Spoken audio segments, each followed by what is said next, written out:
we just keep seeing good games on Ohana, and I mean, it's really funny too because a lot of people online are like, "Oh, Ohana's a terrible map. It's really imbalanced." I don't get that feeling. Even they say it's really, really imbalanced in TVZ, but even the TVZs I've seen have all been very action-packed and fun, and it might be tilted one way or another. And I really don't think this is a map that's been Played to enough. use Andre's expression a lot, like truly explored. Like we haven't seen everything of Ohana. We haven't seen every possible playstyle. I like that. No, but it's true, right? I mean, how long has this map been around at the competitive level? Like barely a month or so, and now we already came to the conclusion that it's imbalanced. Nah, give it another month. Hey, can you do a Frodan impression? No, I really can't. You know, because Frodan has such a neutral accent that I can't really do it. Like, what would Frodan sound like?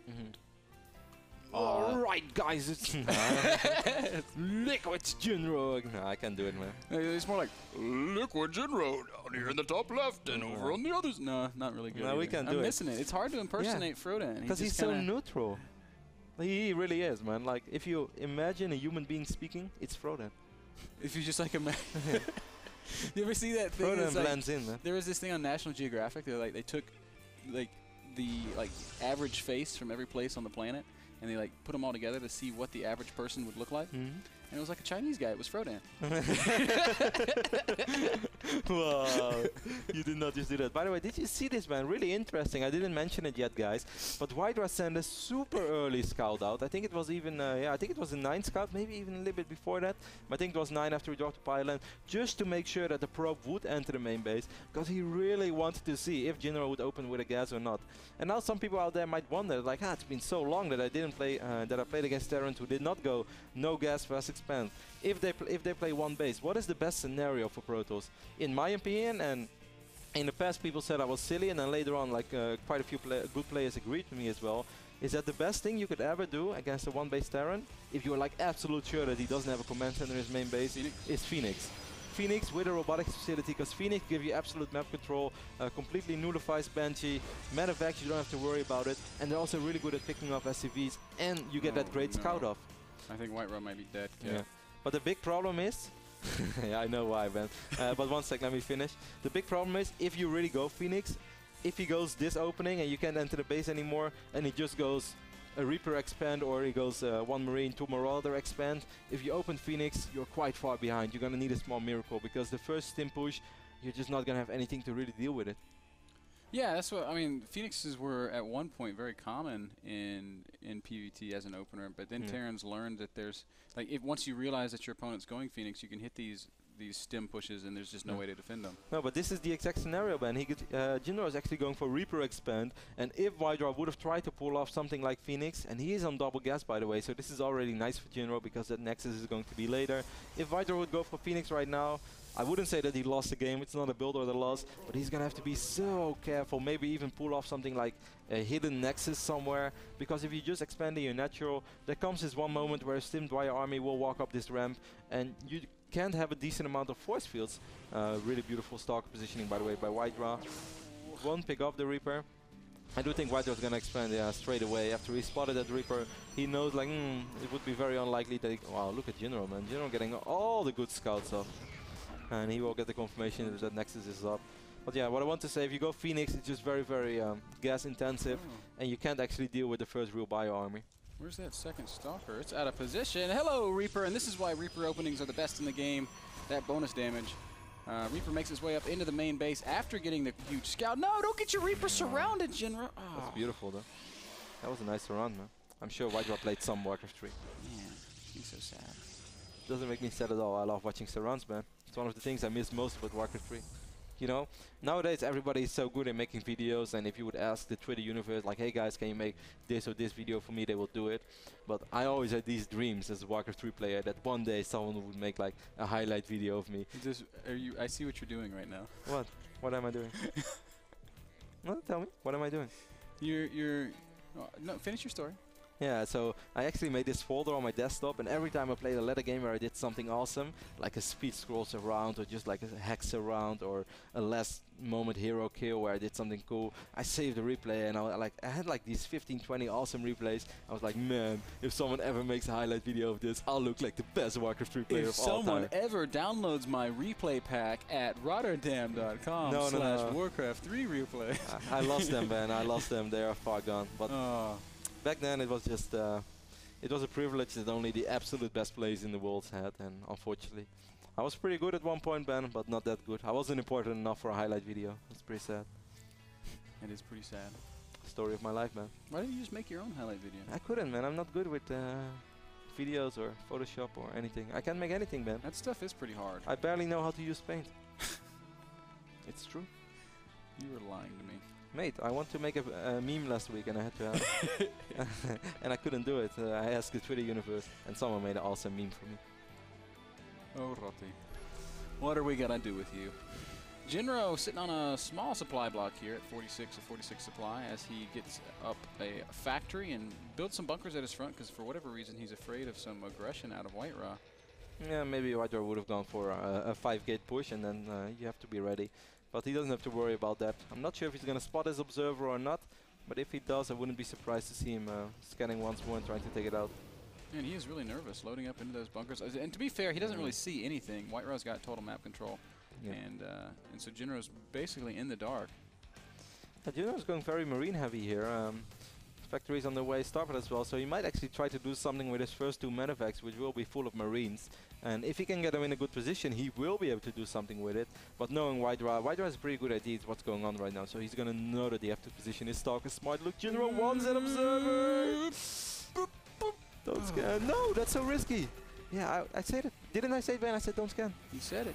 I said it. You said it. Don't make me say it. But you said it. Yeah. And Jinro did not listen. He did not have the stream open. Good guy, Jinro. Well, in general, I think it's very good that Jinro doesn't listen to me, since he's a lot better. But on this moment, Ben, I could have seen. That's one of the things, man. You see it coming. You're like, no, I know you want it, but greed is not always good. Jinro has supply block, but his depots are on the way. Like, he has quite a buy force out now already. And imagine if White Raw would have played Phoenix. There's just no way that he could have ever dealt with his army. Yeah. I mean, that scan's kind of like. Well, White Raw is going really quick. High Templars, by the way. Yeah, Charge is also just finished for him. Does he have upgrade? He doesn't have forges. He has a forge. Oh, he does. And he's getting +1 before +1 armor. That surprised me a little bit, because Chargeless will deal the damage anyway. You don't really need to for them to have +1. Ooh, might ends up losing. Oh, so smart by Jinro. Did you see that, man? Stims one Marauder, only runs one it forward, Marauder. tag that Stalker. Very, very cute play. I love it. I love it so much. Little things that make big differences. Army supply is 44 against 44 right now. Jinro throws in a scan, but he should realize that this is something he can't deal with. Also, he doesn't know about Storm, but feedback would just be scary enough. So Jinro is smart and just retreats. Yes, indeed. White Raw was kind of dancing around with those High Templar, maybe even make it look like he wanted to Storm, but that Storm research hasn't even begun yet. White Raw still warping in Zealots, adding extra gateways. Hasn't taken a third yet. Oh, sorry. By the way, guys, White Raw already had 01 armor. I did not see that. I'm very, very sorry. So he didn't start +1 attack before +1 armor. He already has the +1 armor. I have to correct myself there, Ben. It's all good. I thought that you had already seen that, because it's all good. You forgive me? I would never hold it against you, bro. Happens to the best of us. Yeah, and tomorrow you bring it up. You remember that God, one you're time? such a noob. You said he wasn't getting +1 armor when he already had it. God. This guy that I have to cast with. Tomorrow, Ben will call a meeting, guys. This is insane. Can somebody get me a competent co-host? No more observing for Rotti. I'll control the mouse from now on. Oh God, nobody wants that. White Raw is really interested in these 2 medevacs, but they're actually completely even. Meanwhile, Jinro took out the pylon over here on the right top side of the map. Supply blocking White Raw just a little bit. Really liking all the action happening just around the map. Armies moving on both sides. Yeah, very tactical. Yeah. Both guys just sort of vying for map control. Jinro's going to lose Billy the Marine. Oh, run, Billy! Run! The guys are coming! They just took the Zelnaga Tower! And now he's getting taken care of. He's like, oh yes, how I missed you. Billy has never gotten home safely. This is the first time. White Raw has stopped producing pros for a little while, despite going up to 3 bases. As we can see over here, this Nexus is about to Finish up. Don't attack Wydra. This is something you really do not want to attack into. And I don't think he really... Ooh, he loses his Observer because he flew in range of the missile turret detection. Little guy in the turret doing his job. Double duty. Yeah, man. Not only has to worry about air, he also sees the invisible. Storm's done now, by the way. So these High Templar are going to flirt with... What? Are you going to just check the ramp with this High Templar? What if there are units standing up there? Good Storms. Doing a lot of damage to those Marines and Marauders. Medevac should be able to hear that. White-Ra really wants to pick a fight. I don't think this is really something... I mean, Storm is really scary, but this is just bad for Zealots. And these Storms, Ben, they might seem pretty good, but this is really not a good way to spend your energy. Yeah, if Storm provides... As long as you don't Marines kill... he doesn't even kill them. Like, he does damage, but there are plenty of Medevacs. So in a moment like this, you much even rather feedback, so you at least do damage to a mechanical unit, which costs money. But what White-Ra is doing is keeping Jinro in his base. Exactly. And while that's happening, he's taking a third base. He's getting his economy going there, saturating that base. He's also tech switching into Colossus, which I love. I love it. Yep. When a Protoss player goes High Templar first and then adds that Colossus later. Some people say that it's just really impossible against good Korean Terrans to do that without having Colossus out. But when you can get away with it, this is the nastiest tech switch in the game. Definitely something that Mana used to do for a while, but then, as you pointed out, Ben, several Terrans found really good timings against that, and they kind of stopped doing it. I ask a lot of Terrans about it as well. Like, I often talk with the Muslim about strategy, and I played some games against him as well on the North American ladder, and I tried to pull it off too, and then he said, like, if I were you, I would just try to get one Colossus out. Even if you don't get Thermal Lens straight away, he's like, you'd just be a lot safer against the first push. And I was like, yeah, good point, Ben, good point. This time, White-Ra has managed it, though, and as we can see, Jinro's building Ghost. He's not got any Viking production to speak of at all. And White-Ra's army is just getting bigger and scarier. Oh, the armies might collide. Jinro is actually a little bit split up, man. Look at all these Marines, they're so exposed. Almost a sacrifice, but they will be able to stem and run away. And on the same moment, Ben, over here in the left bottom side of the pretty big hit squad over here by Jinro, and White-Ra's completely out of position. He's going to wipe in a couple of Zealots, but that won't be enough. Jinro should be able to take out this Nexus. Yeah, I think he probably will. White-Ra turns around with his entire army. Oh no, he's going to lose. He's going for probes. Oh, probes, okay. I would have loved to see him going for that Nexus. How quick would that gone with all those Marauders? Oh, actually, he doesn't really kill much of anything. Colossus! Wow. No, Colossus doesn't fall either, and so Jinro Nice save by White-Ra. couldn't make up his mind. A little bit of indecision. Kills a handful of probes, but the Nexus lives, the Colossus lives, and the economy of White-Ra continues. Oh. Wow, nice feedback and nice Storms as well. Did a little bit of damage. What were those guys doing out there? Hanging out on the tower? Forgot them, man. Chilling with the Zealot?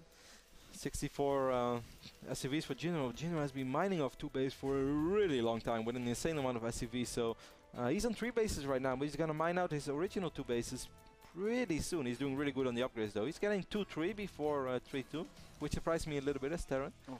Because the main DPS of White-Ra will still come from Storm, and armor doesn't really help against Storm. You're exactly right. That spell damage just ignores all of that stuff as White-Ra does continue to push forward. Now, one nice thing about that little poke by Jinro is he saw the Colossus switch, so he will have some Vikings but out. Still, there are three. Yeah, there are 3 Colossus, and there are only going to be 4 Vikings. Jinro does have a little bit of supply left, but he's low on gas, and White-Ra's just going for it. And there are so many Zealots, man. Here we go, Zealots swarming in. They look almost like Zerglings as they just surround and just obliterate everything. High Templar are making their way forward. These Colossi are completely uncovered. Oh, that's a weird Storm. Storm's his own Zealots, but look at all those Marines. So clumped up in the back. Hasn't nailed that perfect. There's a nice Storm on a lot of those. And a money Storm there at the end.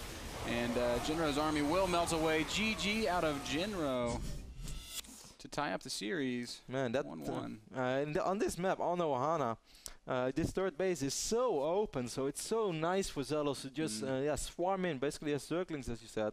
That's why I really think it's essential that as Terran you get either a few bunkers there, or maybe even just like put 2 racks, like create a little bit of a wall. Such a good point. 2 bunkers with some depots in front. We've seen a lot of good Terrans do that in the past, and or you could take a page out of Marine King's book and just factory. Just build 3 more, even if you don't want to use them. Yeah, but I mean, it basically functions as a choke in a way, and it takes a long time to kill something like that. And that's really what you need, because that turret is really wide open, and you saw how Zealot heavy White-Ra went, and that first Storm wasn't even that good, but what it did do is it forced Jinro all the way to the back, and then all the bio was just so clumped up, and he didn't really have the amount of Vikings out to deal with to deal with those high temperatures either. We're going to look at that one more time, Ben, and look at how many Zealots White had. Yeah, they just swarm everything. Those EMPs were kind of random too. Yeah. Did you see that? A couple of the first storms were very random. I mean, he tries to land that good one first. He storms on this small little group, mostly getting his own Zealots. He's going to whiff a couple more storms, but once Jinro has his back against the wall, there's just no retreat, and the bam, perfect storm lands right there. The Perfect Storm. Have you seen that movie? Man, that movie was scary. You thought so? Yeah. I thought it wasn't very good. At least in my mind, it was not very good. Man, what would you do if a storm like that hit California? Man. We've already had a couple earthquakes and crocodile attacks. Seriously, man. Like my life in Cali, like it's full of danger. I live every day like it's my last because I wake up to earthquakes. I see crocodiles in front of restaurants. It's scary living out here, man. What's gonna happen like the first time you see a big snake? Please don't ask. You know, like.